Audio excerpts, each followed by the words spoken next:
जहां झड़प हुई थी उस इलाके की एक्सक्लूसिव तस्वीर। जी हां, पीएलए के सायोकांग बेस की तस्वीर सामने आई है और तस्वीरों में चीन की सेना का इंफ्रास्ट्रक्चर भी दिखाई दे रहा है, वो भी नजर आ रहा है। तो उस जगह की यह तस्वीरें जहां पर झड़प हुई है और देखिए इसके बाद से जिस तरह से देश के अंदर एक नई बहस शुरू हो गई है कि आखिर चीन कब रुकेगा, कैसे रुकेगा, क्योंकि चीन की तरफ से एक बार फिर से वही कोशिश।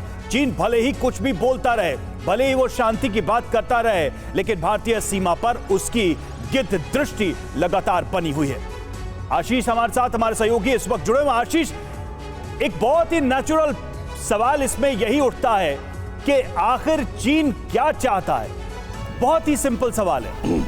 लोगों को लगेगा कि यह सवाल क्यों पूछ रहे हैं तब, जबकि वो चीन जो कहीं और व्यस्त था युद्ध में, भारत की तरफ फिर से वही गिद्ध दृष्टि नजर आ रही है। गलवान हो चुका है, एक लेसन भारत की तरफ से जा चुका है।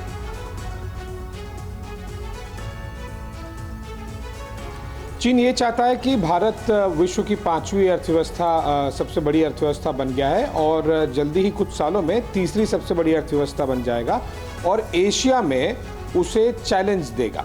और इसीलिए चीन सोचता है कि किसी न किसी तरीके से भारत की जो बढ़ती हुई अर्थव्यवस्था है उसे डिरेल किया जाए। और उसका सबसे इजी और तरीका जो हम पूरे विश्व में देख चुके हैं कि किसी भी देश को आप मिलिट्रीली डिस्टेबलाइज करने की या डायरेक्शन लेस करने की कोशिश कीजिए तो जाहिर सी बात है कि उसका अर्थव्यवस्था पर और पूरे देश पर ज़्यादा प्रभाव पड़ेगा। तो ये स्पेसिफिकली चीन की मंशा रहती है लार्जर कॉन्टेक्स्ट में। लेकिन जो आप तस्वीरें दिखा रहे हैं इसका बहुत ज़्यादा महत्व है। देखिए, हम कई सारी अपडेट्स, न्यूज़, ब्रेकिंग्स हम लगातार पिछले 15 घंटों से दर्शकों को दे रहे हैं, लेकिन ये तस्वीर आपको पूरे इस खबर का, इस पूरे सीक्वेंस का कोर दर्शाएगी।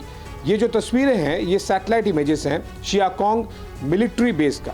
ये एलएसी के उस तरफ है, यानी कि चीन के पास है, और ये एलएसी से केवल कुछ ही किलोमीटर दूर है।